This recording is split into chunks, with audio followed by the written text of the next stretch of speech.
wala naman akong feelings or reaction doon. Ang gusto ko sana ay makasama at makausap si dating Pangulong Rodrigo Duterte ngayon na panahon ng confirmation of charges. Pero hindi kasi pinayagan yung mga application ng pagbisita ng pamilya sa linggong ito.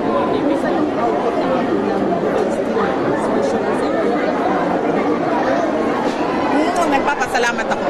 Nagpapasalamat ako kay Attorney Kaufman at sa buong legal defense team ni dating Pangulong Rodrigo Duterte sa kaso niya sa ICC, sa kanilang paghahanda at sa pagpapakita nila ng confidence, kumpiyansa na walang ebidensya na nagpapatunay na ginawa ni dating Pangulong Rodrigo Duterte ang mga sinasabing krimen.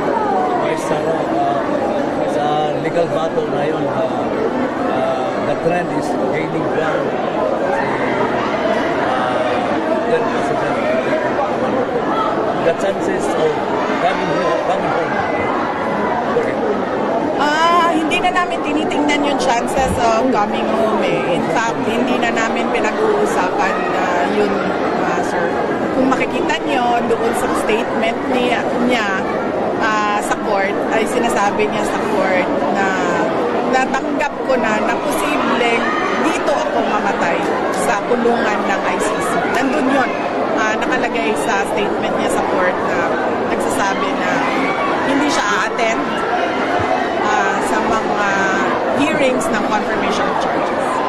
Nakalimutan na kasi ata ng mga tao kung ano yung essence ng EDSA, ng 1986 EDSA Revolution.